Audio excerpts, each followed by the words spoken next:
നമസ്കാരം,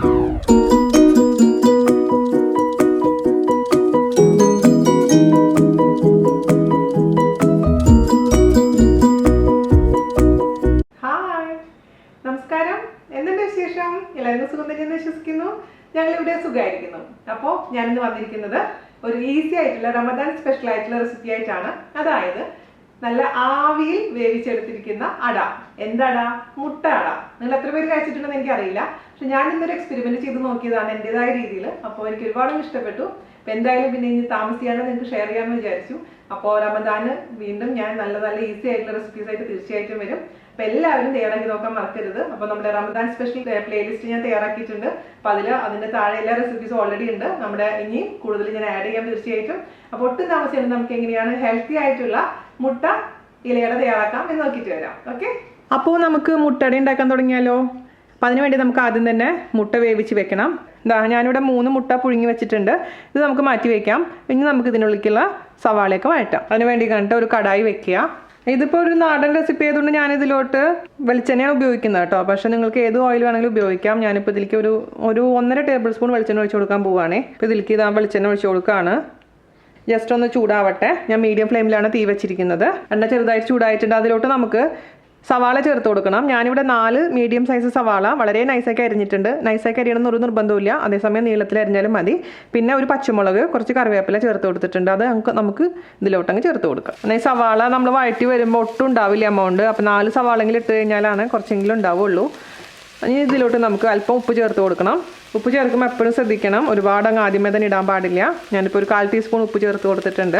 ഉപ്പിൻ്റെ അളവ് എന്ന് പറഞ്ഞാൽ ഓരോ മനുഷ്യർക്കും വ്യത്യാസം ഉണ്ടാവും. അപ്പോൾ എൻ്റെ വീട്ടിൽ അതിന് ഉപ്പിൻ്റെ അളവിൽ വ്യത്യാസമുണ്ട്. കാരണം എനിക്ക് കുറച്ച് ഉപ്പ് കുറവ് മതി, അതേസമയം എൻ്റെ പിള്ളേർക്ക് കുറച്ച് ഉപ്പ് കൂടുതൽ വേണം. ഞാൻ അതിനേക്കാളും കുറച്ച് ഉപ്പ് മതി.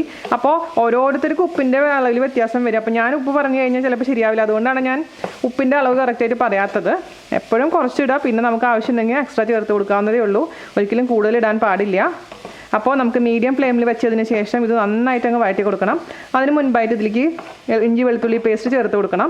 ഞാൻ ഫ്രിഡ്ജിൽ വെച്ചിട്ടുള്ള ഇഞ്ചി വെളുത്തുള്ളി പേസ്റ്റാണ് ഞാൻ ചേർക്കുന്നത്. എങ്ങനെയാണ് ഇഞ്ചി വെളുത്തുള്ളി പേസ്റ്റ് ഒരുപാട് നാൾ കേടുകൂടാതെ സൂക്ഷിക്കാനുള്ള വീഡിയോ ഞാൻ ഓൾറെഡി ചെയ്തിട്ടുണ്ട്. അപ്പോൾ ഒരു 2 ടീസ്പൂണോളം ഉണ്ടാവും ഇഞ്ചി വെളുത്തുള്ളി പേസ്റ്റ്. അതല്ലെങ്കിൽ ഇഞ്ചി വെളുത്തുള്ളിയും വളരെ നൈസാക്കി അരിഞ്ഞ് ചേർത്താലും മതി. അങ്ങനെയാണെങ്കിൽ ഒരു 4 അല്ലി വെളുത്തുള്ളിയും അതേപോലെ തന്നെ ചെറിയൊരു കഷ്ണം ഇഞ്ചിയും വളരെ നൈസാക്കി അങ്ങ് അരിഞ്ഞ് ചേർത്ത് കൊടുക്കുക കേട്ടോ. ഇത് നല്ല ബ്രൗൺ ഷെയ്ഡ് ആവുന്നവരെ നമുക്കിത് വഴറ്റി കൊടുക്കണം. ബ്രൗൺ ഷെയ്ഡ് ആയതിനു ശേഷം മാത്രമേ ബാക്കിയുള്ള മസാലകളൊക്കെ ഇതിലേക്ക് ചേർത്ത് കൊടുക്കാൻ പാടുള്ളൂ. അപ്പോൾ നമ്മുടെ സവാള നല്ല ചെറുതായിട്ട് ബ്രൗൺ ഷെയ്ഡ് ആയിട്ടുണ്ട് കേട്ടോ. നമുക്കിനി ഇതിൻ്റെ തീ കുറയ്ക്കണം.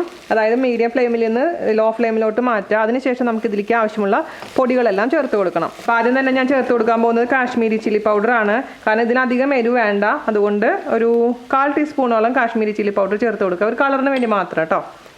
അതുപോലെ തന്നെ ഇനി ചേർത്ത് കൊടുക്കേണ്ടത് ഒരു അല്പം മഞ്ഞൾപ്പൊടി.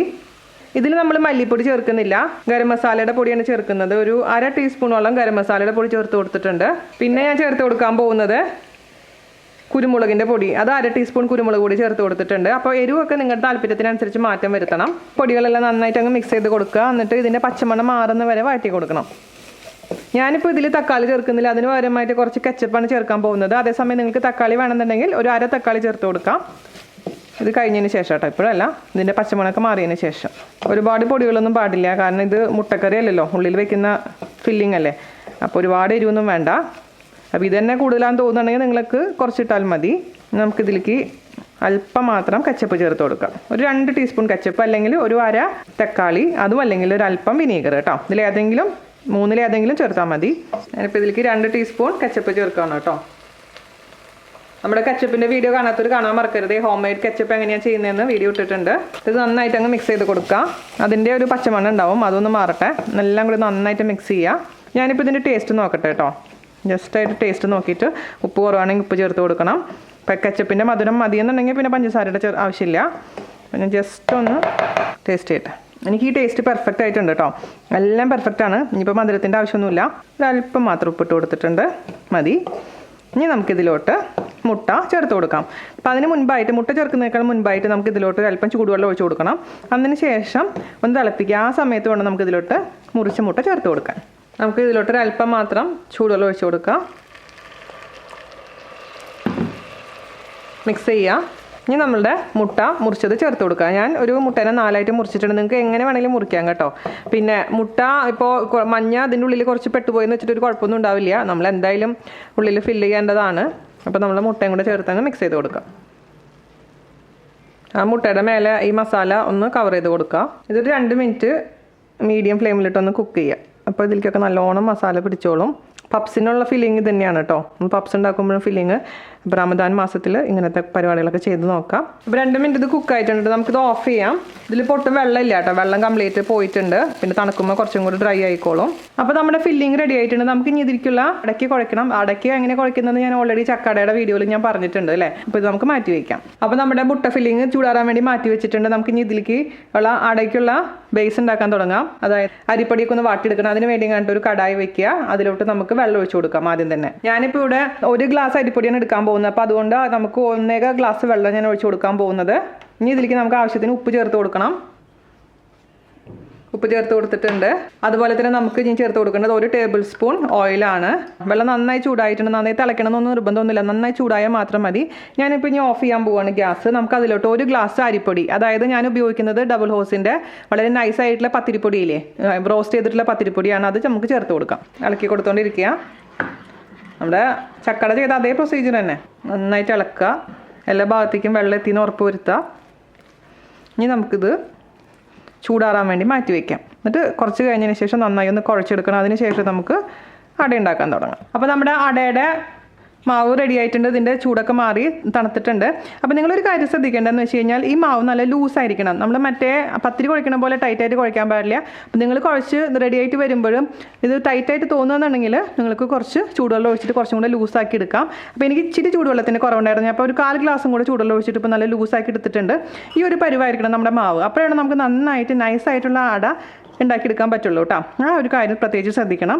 ആദ്യമായിട്ട് വീഡിയോ കാണുന്നവർക്ക് ഉപകാരപ്പെടുമെന്നതുകൊണ്ട് ഞാൻ ചെയ്യുന്നതാണ്. പിന്നെ നമുക്ക് ആദ്യം വേണ്ടതെന്താണെന്ന് വെച്ചാൽ ഒരു പാത്രത്തിൽ കുറച്ച് പച്ചവെള്ളം എടുത്ത് വെക്കുക. കാരണം നമ്മുടെ കൈ എപ്പോഴും മുക്കിയിട്ട് വേണം നമ്മൾ പരത്തിയെടുക്കാൻ. ഞാനിവിടെ കുറച്ച് വെള്ളം വെച്ചിട്ടുണ്ട്. നമ്മുടെ മാവിൽ നിന്ന് ചെറിയൊരു പോർഷൻ മാവ് എടുത്തിട്ട് നമ്മുടെ ഇലയിൽ വെച്ച് കൊടുക്കുക. എന്നിട്ട് നമുക്ക് നന്നായിട്ട് നൈസായിട്ട് അങ്ങ് പരത്തി കൊടുക്കുക. ഇപ്പം ഞാൻ മറ്റേ ചക്ക വീഡിയോയിൽ പറഞ്ഞ പോലെ തന്നെ വളരെ നൈസാക്കി പരത്താൻ പറ്റുന്ന അത്രയും നല്ല കാര്യം. നമുക്ക് ഒരുപാട് അറ്റത്തോട്ട് കൊണ്ടുപോകേണ്ട. ഇത് ചെറിയൊരു സൈസിലാണ് ഞാൻ ഉണ്ടാക്കുന്നത് കേട്ടോ. കാരണം അതിൽ മുട്ട ഫില്ലിംഗ് അല്ലേ. അതുകൊണ്ട് നമ്മുടെ ചക്കയുടെ പോലെ വലുതായിട്ട് ഉണ്ടാക്കണ്ട. മാക്സിമം നമുക്ക് നൈസായിട്ട് അങ്ങ് പരത്തി കൊടുക്കുക. അപ്പോൾ ഇതിൽ നിന്ന് ഞാനിപ്പോൾ വടിച്ചെടുക്കണമൊന്നുമില്ല. ചക്കയുടെ വീഡിയോയിൽ കാണിച്ച പോലെ ഞാൻ വടിച്ചെടുക്കേണ്ട ആവശ്യമൊന്നും ഈ മുട്ട അടക്കില്ല. കാരണം ഓൾറെഡി ഞാൻ നൈസായിട്ടാണ് പരത്തിയിരിക്കുന്നത്. സ്പൈസി ആയതുകൊണ്ട് ഒരുപാട് അങ്ങ് ഫില്ലിംഗ് ഒന്നും കൊടുക്കാൻ പറ്റില്ല. അതുകൊണ്ട് വളരെ നൈസായിട്ട് വളരെ പതുക്കെ ഇത്ര ചെറുതായിട്ടങ്ങ് പരത്തി കൊടുത്താൽ മതി. ഓക്കെ. അപ്പോൾ ഇത് നമ്മൾ പരത്തിയിട്ടുണ്ട്. ഇതിലോട്ട് നമുക്ക് നമ്മുടെ ഫില്ലിങ് കുറച്ച് വെച്ച് കൊടുക്കാം. ഫില്ലിങ് വയ്ക്കുമ്പോൾ 1 മുട്ടയുടെ പീസും കുറച്ച് മസാലയും അത്ര വെച്ച് കൊടുത്താൽ മതി. ഓവറാക്കി വെക്കണ്ട കേട്ടോ. അപ്പോൾ മുട്ടയുടെ പീസിൽ ആ മഞ്ഞ ഉണ്ടെന്ന് ഉറപ്പ് വരുത്താം. ഇല്ലെങ്കിൽ നമ്മുടെ മസാലയിൽ നിന്ന് മഞ്ഞ ഭാഗം എടുത്തിട്ട് ഇതിലേക്ക് അങ്ങ് വെച്ച് കൊടുക്കുക. ഇത് മതി. ഇനി നമുക്ക് അപ്പോൾ ഈ വൈറ്റ് പോർഷനിലോട്ട് മുട്ടുന്ന രീതിയിൽ നമുക്ക് മടക്കി കൊടുക്കണം. അവിടെ എത്തണം, അവിടെ കൊള്ളണം കേട്ടോ. അതോടുകൂടി അങ്ങ് പ്രസ് ചെയ്ത് കൊടുക്കുക. ഇതങ്ങ് പ്രസ് ചെയ്ത് കൊടുക്കുക. ഇങ്ങനെയാണ് നമുക്ക് വാഴയിലയിൽ പരത്തുന്നത്. നിങ്ങൾക്ക് ഇതില്ലാന്ന് വിചാരിക്കാം. അങ്ങനെയാണെന്ന് വെച്ചാൽ നമുക്ക് കൊഴുക്കട്ട രീതിയിൽ ഉണ്ടാക്കാം. അത് ഇതേപോലെ തന്നെ കയ്യിൽ ഇതേപോലെ കുറച്ച് ചെറിയൊരു ഉരുളി എടുക്കുക. എന്നിട്ട് കൈ നന്നായിട്ട് വെറ്റാക്കുക അല്ലാന്നുണ്ടെങ്കിൽ കയ്യിൽ കുറച്ച് എണ്ണ പുരട്ടി കൊടുത്താലും മതി. എന്നിട്ട് ഈ കൈയും ഒന്ന് വെറ്റാക്കണം കേട്ടോ. നമ്മുടെ ഇതിനൊക്കെ ചെയ്യുമ്പോൾ മാവ് നല്ല ലൂസായിരുന്നാലേ നമുക്ക് നന്നായിട്ട് ചെയ്ത് ഉണ്ടാക്കിയെടുക്കാൻ പറ്റുള്ളൂ. അതൊന്ന് പ്രത്യേകിച്ച് ശ്രദ്ധിക്കണം. മാവ് ടൈറ്റായിട്ടുണ്ടെങ്കിൽ നമുക്കിതൊന്നും പറ്റില്ല. അപ്പോൾ ഇതിൽ മാക്സിമം ആലു പൊറോട്ട ഉണ്ടാക്കണ പോലെ ഇതിലങ്ങ് ഇത് കുഴിച്ച് കൊടുക്കാം. അതിലേക്ക് നമുക്ക് ആവശ്യമുള്ള കുറച്ച് ഫില്ലിങ് പാടുള്ളൂ കേട്ടോ. ഒരു മുട്ടയുടെ വെള്ളയും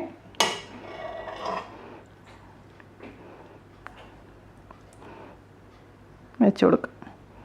എന്നിട്ട് ഇതേപോലെ സൈഡൊക്കെ ഇങ്ങനെ എല്ലാം യോജിപ്പിക്കുക. അപ്പോൾ എന്തായി? മുട്ട കൊഴുക്കട്ട. അപ്പം മുട്ടക്കൊഴുക്കട്ട റെഡി ആയിട്ടുണ്ട്. അപ്പോൾ ഇത് നിങ്ങൾക്ക് എന്തായാലും ചെയ്യാൻ പറ്റുമല്ലോ. വാഴയില്ലാത്ത ആൾക്കാർക്ക് ഇതേപോലെ മുട്ടക്കൊഴുക്കട്ടയും റെഡിയാക്കി എടുക്കാൻ പറ്റും. മനസ്സിലായല്ലോ? അപ്പോൾ നിങ്ങൾക്ക് ഏത് രീതിയിലാണ് താല്പര്യം അതുപോലെ ചെയ്തോളൂ കേട്ടോ. അപ്പോൾ ബാക്കി ഞാൻ എല്ലാം വാഴയിലയിൽ പരത്താൻ പോവുകയാണേ. ഞാനിവിടെ ഇപ്പോൾ 8 അടയ്ക്ക് പരത്തിയിട്ടുണ്ട്, അതുപോലെ തന്നെ ഒരു 3 കൊഴുക്കട്ടയും പരത്തിയിട്ടുണ്ട്. അത്രയാണ് നമ്മളുടെ ആ അളവിനുള്ള കേട്ടോ. ആ ഫില്ലിങ്ങും ഇതും കറക്റ്റായിട്ട് വന്നിട്ടുണ്ട്. അപ്പോൾ ഒരു 11 എണ്ണത്തിൻ്റെ അളവ് കേട്ടോ. അപ്പോൾ നമുക്കിനി ഇത് സ്റ്റീം ചെയ്തെടുക്കാം. അപ്പോൾ നമുക്കൊരു സ്റ്റീമർ എടുക്കുക, അതിലോട്ട് വെള്ളം വെക്കുക. ഞാൻ അന്നത്തെ വീഡിയോയിൽ പറഞ്ഞ പോലെ തന്നെ ഓവറായിട്ട് വെള്ളം വെക്കാൻ പാടില്ല, ചെറിയൊരു അളവിൽ മാത്രം വെള്ളം വെക്കാൻ പാടുള്ളൂ. ഇത് നന്നായി ചൂടാവട്ടെ. നന്നായി തിളച്ച് വരുന്ന സമയത്ത് നമുക്കിതിലോട്ട് നമ്മുടെ അട വെച്ചിട്ട് സ്റ്റീം ചെയ്തെടുക്കാം. അപ്പോൾ സ്റ്റീം വരാൻ തുടങ്ങിയിട്ടുണ്ട്. നമുക്ക് അതിലോട്ട് നമ്മുടെ അട വെച്ച് കൊടുക്കാം. ഞാനിപ്പോൾ എല്ലാം കൂടി വെക്കുന്നുണ്ട് കേട്ടോ. കുറച്ചധികം സമയം സ്റ്റീം ചെയ്താൽ മതി. ഒരു 10 മിനിറ്റ് സ്റ്റീം ചെയ്യാം കേട്ടോ. 10-15 മിനിറ്റ്, ഒരു 10 മിനിറ്റ് കഴിഞ്ഞ് നമുക്ക് നോക്കാം. എന്നിട്ട് ശരിയായിട്ടില്ലെങ്കിൽ വീണ്ടും സ്റ്റീം ചെയ്യാം. ഇത് ഹൈ ഫ്ലെയിമിലാണ് വെച്ചിരിക്കുന്നത് കേട്ടോ. അപ്പോൾ നമ്മുടെ ഇലയട, അതായത് മുട്ടയട ഓപ്പൺ ചെയ്തിട്ടുണ്ട്. നൈസായിട്ട് ഇരിപ്പുണ്ട്. ബാക്കിയുള്ളത് അതിൻ്റെ ചൂടാറിയതിന് ശേഷം ഓപ്പൺ ചെയ്ത് കാണിച്ചു തരാം. അപ്പോൾ ഇത് ചൂടാറിയതിന് ശേഷം ഓപ്പൺ ചെയ്യാം. അപ്പോൾ ഇത്രയുള്ള പരിപാടി. ഈ ഫോട്ടോ ഒക്കെ എടുത്തതിന് ശേഷം കഴിച്ച് കാണിച്ചു തരാം കേട്ടോ. അപ്പോൾ നമ്മുടെ ഈ പരിപാടി കഴിഞ്ഞിട്ടുണ്ടെങ്കിൽ ഞാൻ ഫോട്ടോ ഒക്കെ എടുത്ത് കൊണ്ടുവന്നു. നമ്മുടെ കൊഴുക്കട്ട ഞാൻ സ്റ്റീം ചെയ്യാൻ വെച്ചിട്ടുണ്ട്. അത് റെഡി ആയിക്കൊണ്ടിരിക്കുകയാണ്. അപ്പോൾ ഇത് ഞാൻ നിങ്ങൾക്ക് വേണ്ടി ഒന്ന് ടേസ്റ്റ് ചെയ്താലോ. നമ്മുടെ ഒരു കഷ്ണം ഞാൻ മുറിച്ച് വെച്ചിട്ടുണ്ടായിരുന്നു, അതിൽ നിന്ന് ഒരു കഷ്ണം എടുത്തിട്ടുണ്ട്. നല്ല ടേസ്റ്റി ആയിട്ടുള്ള നമ്മുടെ മുട്ടാട അല്ലേ ആത്തു? നാത്തു പോയിട്ടില്ല, ഇവിടെ പനി ചെയ്തുകൊണ്ടിരിക്കുക. എന്നിട്ട് സാധാരണ എനിക്ക് ഇവിടെ ഷൂട്ട് ചെയ്യുമ്പോൾ അതിൻ്റെ പുറകെ നടന്ന് ചളിപ്പെടുത്തിക്കൊണ്ടിരിക്കുകയായിരുന്നു. അപ്പോൾ ഞാൻ കഴിക്കട്ടെ നിങ്ങൾക്ക് വേണ്ടിയിട്ട്. നിങ്ങൾ എന്തായാലും ട്രൈ ചെയ്ത് നോക്കണം കേട്ടോ. അത് മസ്റ്റ് ട്രൈ റെസിപ്പിയാണേ. ഈസിയാണ് ഉണ്ടാക്കാൻ, അതേ സമയം അത്രയും ടേസ്റ്റിയാണ്.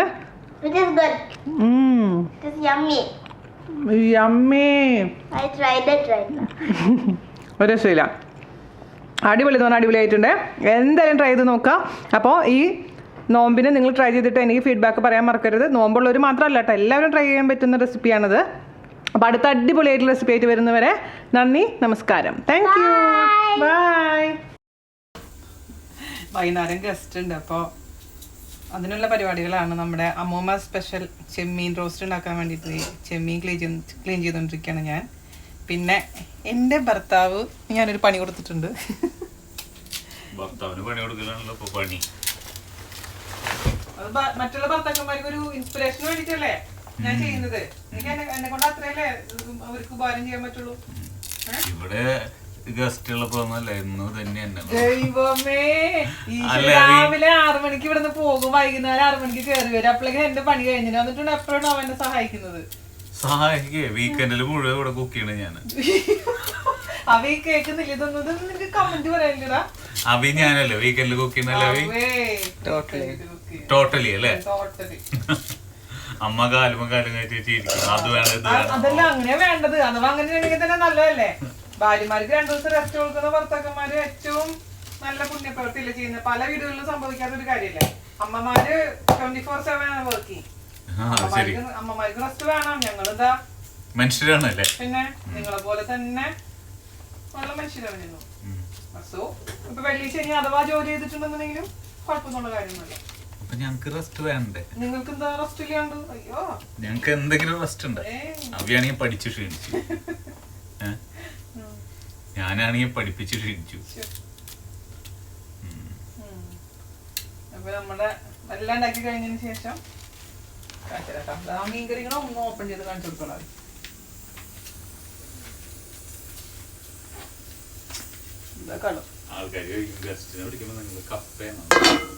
പിന്നെ നമ്മുടെ പാൽക്കപ്പ മീൻകറി എന്താ കോമ്പിനേഷൻ?